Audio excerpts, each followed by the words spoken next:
मैं डॉक्टर केवल खान से आचार्य राजनीति विज्ञान राजकीय महाविद्यालय अजमेर बीए पाठ तृतीय थर्ड ईयर बीए पाठ तृतीय के विद्यार्थियों राजनीति विज्ञान एमडीएस यूनिवर्सिटी अजमेर के लिए फर्स्ट पेपर प्रमुख पश्चिमी राजनीतिक विचारक western political thinker major western political thinker प्रमुख पश्चिमी राजनीतिक विचारक, जिसमें हमने जो हमारा टॉपिक था थॉमस हॉब्स वो कर लिया था, विषय था थॉमस हॉब्स वो कर लिया था। विचारक आज हम जो विचारक करेंगे वो जॉन लॉक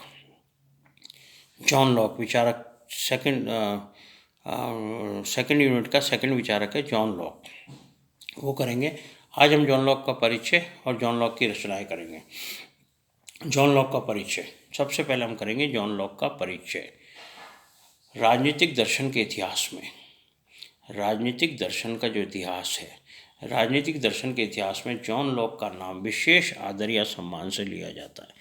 राजनीतिक दर्शन के इतिहास में जॉन लॉक का नाम विशेष सम्मान या आदर से लिया जाता है। शास्त्रीय ज्ञान की दृष्टि से, यदि शास्त्रीय ज्ञान की दृष्टि से देखें तो हॉब्स का नाम आता है। शास्त्रीय ज्ञान की दृष्टि से देखें तो थॉमस हॉब्स का नाम आता है। परंतु यदि राजनीतिक प्रभाव की दृष्टि से देखें, राजनीतिक प्रभाव की दृष्टि से देखें तो जॉन लॉक का महत्व अधिक है, जॉन लॉक को अधिक महत्वपूर्ण माना जाता है।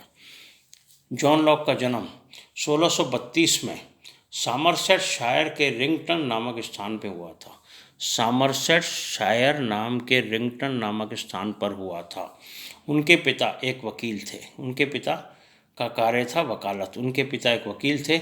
जब लॉक की उम्र 12 साल की हुई, जब लॉक 12 साल के हुए तो क्या हुआ, वहाँ इंग्लैंड में गृह युद्ध छिड़ गया, गृह युद्ध प्रारंभ हो गया और उनके पिता 1642 में पार्लियामेंट की ओर से लड़ने वाली सेना में भर्ती हो गए। पार्लियामेंट की ओर से जो सेना लड़ रही थी उसमें भर्ती हो गए तथा स्वयं सेवकों की एक कंपनी के कप्तान भी बने। स्वयं सेवकों की एक कंपनी थी, उसके कप्तान भी बने।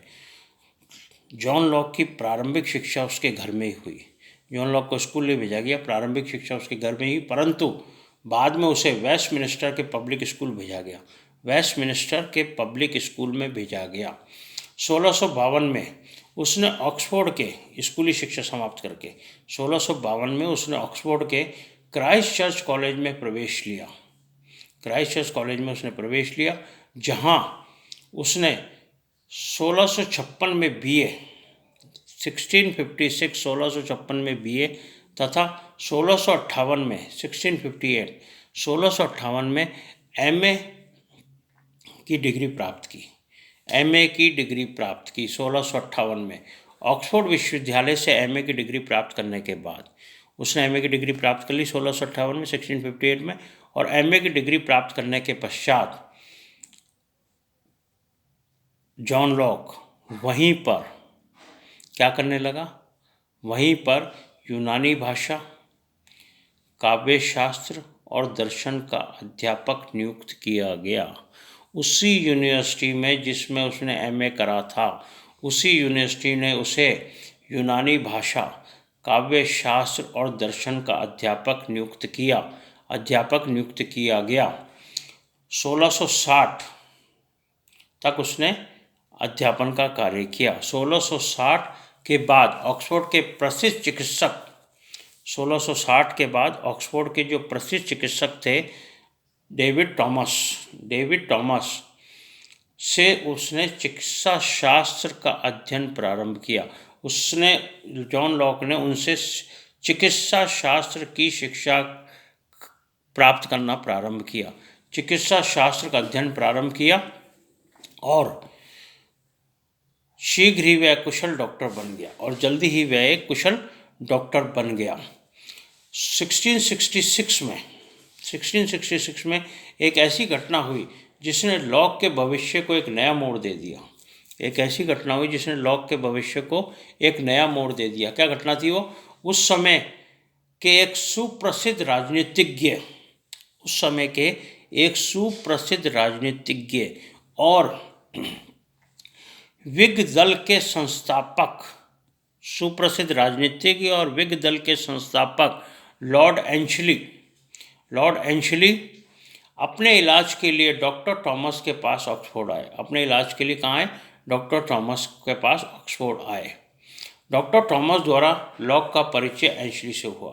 डॉक्टर थॉमस ने लॉक का परिचय भी एंशली से कराया और वे लॉक से इतने प्रभावित हुए, इतने ज़्यादा प्रभावित हुए कि उन्होंने लॉक को लंदन आकर उसका निजी डॉक्टर बनने को कहा। लॉक को लंदन बुलाया और अपना निजी डॉक्टर बनने को कहा।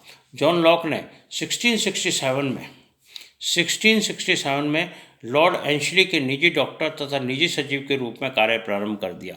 1667 में क्या किया? लॉर्ड एंशली के निजी डॉक्टर और निजी सचिव के रूप में कार्य प्रारंभ कर दिया। वो उनका निजी डॉक्टर और निजी सचिव बन गया लॉर्ड एंशली का। उन्होंने उसको बुलाया था कि आप मेरे निजी डॉक्टर बने, तो 1667 में लॉर्ड एंशली का वो निजी डॉक्टर और निजी सचिव के रूप में उसने कार्य प्रारंभ किया और 15 वर्ष तक वहाँ कार्य करता रहा। 15 वर्ष तक रहा वहाँ, 15 वर्ष तक वहाँ कार्य करता रहा। 1672 में एंशली लॉर्ड चांसलर बने। ये जो एंशली थे ये लॉर्ड चांसलर बने। तब लॉक ने उनकी कृपा से महत्वपूर्ण शासकीय पदों पर कार्य किया। तब लॉर्ड ने उनकी कृपा से महत्वपूर्ण शासकीय पदों पर कार्य किया। जब राजा ने एंशली को लॉर्ड चांसलर के पद से 1673 में, जब राजा ने लॉर्ड एंशली को उनके पद, कौन सा पद था उनका? लॉर्ड चांसलर के पद से 1673 में अपदस्थ किया, हटा दिया, मतलब हटा दिया, अपदस्थ किया, तो लॉक को भी अपने पद से हटना पड़ा। तो लॉक को भी अपने पद से क्या होना पड़ा? हटना पड़ा। लॉक को भी अपना पद छोड़ना पड़ा। इन दिनों लॉक का स्वास्थ्य ठीक नहीं था। लॉक का स्वास्थ्य खराब था। इन दिनों लॉक का स्वास्थ्य ठीक नहीं था। वह अतएव अपने इलाज के लिए 1675 अपने इलाज के लिए 1675 में फ्रांस चला गया और 4 वर्ष तक वहीं रहा। 4 वर्ष तक वह वहीं रहा। 1679 में राजा ने एंशली को उसके पुराने पद पर पुनः प्रतिष्ठित कर दिया। कब कर दिया? 1679 में राजा ने जो एंशली था उसको अपने पुराने पद पर पुनः प्रतिष्ठित कर दिया, पुनः बैठा दिया, पुनः वो उसका पद दे दिया, जो लॉर्ड चांसलर का पद था वापस दे दिया। तब जॉन लॉक भी वापस इंग्लैंड आकर उसके साथ काम करने लगा। परंतु 1700 में स्वास्थ्य की दुर्बलता के कारण उसने सरकारी पद से त्यागपत्र दे दिया। 1700 में स्वास्थ्य खराब था उसका, स्वास्थ्य की दुर्बलता के कारण उसने सरकारी पद से त्यागपत्र दे दिया और 1704 में 72 वर्ष की उम्र में उसका निधन हो गया। 1704 में 72 वर्ष की उम्र में उसका निधन हो गया। ये था जॉन लॉक का संक्षिप्त परिचय। जॉन लॉक क्या था, जॉन लॉक कैसे बना, जॉन लॉक ने क्या क्या कार्य किए, ये उसका संक्षिप्त परिचय था। और उसकी मृत्यु 1704 में उसका निधन हो गया। अब आते हैं जॉन लॉक की रचनाएं।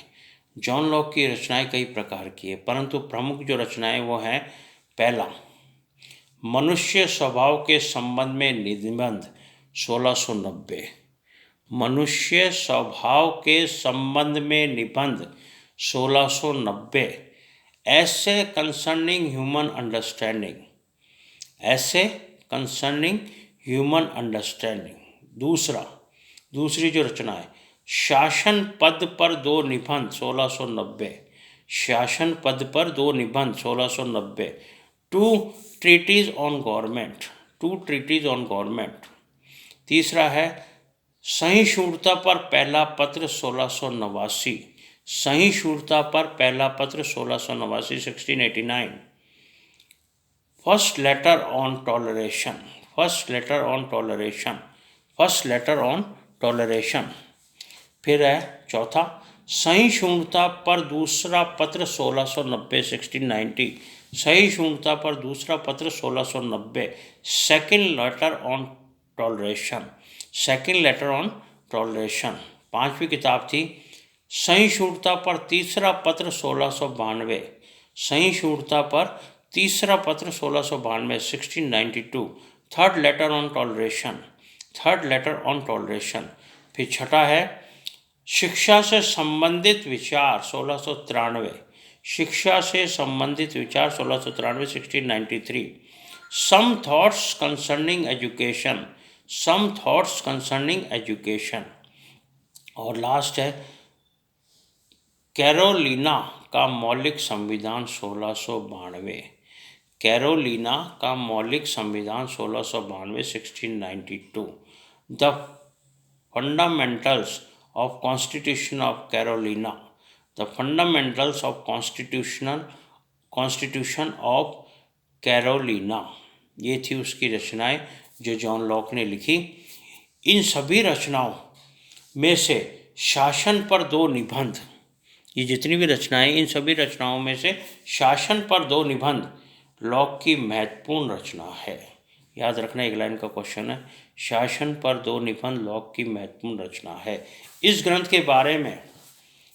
के बारे में प्रोफेसर वाहन ने लिखा है कि इस ग्रंथ के बारे में प्रोफेसर वाहन द्वारा लिखा गया है क्या, इन्वर्टेड कॉमास में लेना, इन्वर्टेड कॉमास में, दोनों निबंध एक दुनाली बंदूक की तरह हैं, दोनों निबंध ही एक दुनाली बंदूक की तरह है, जिसमें एक नली फिल्मर की ओर तथा दूसरी हॉब्स की ओर निशाना साधे हुए, एक नली फिल्मर की ओर तथा दूसरी हॉब्स की ओर निशाना साधे हुए, इन्वर्टेड कॉमास बंद कर देना। इस प्रकार ये जॉन लॉक का परिचय और जॉन लॉक की रचनाएं थी। कल जो हम करेंगे टॉपिक वो आता है जॉन लॉक के सामाजिक समझौता सिद्धांत, जॉन लॉक के विचार किस पे, सामाजिक समझौता। हमने हॉब्स का भी सामाजिक समझौता किया, अब जॉन लॉक का सामाजिक समझौता सिद्धांत कल करेंगे।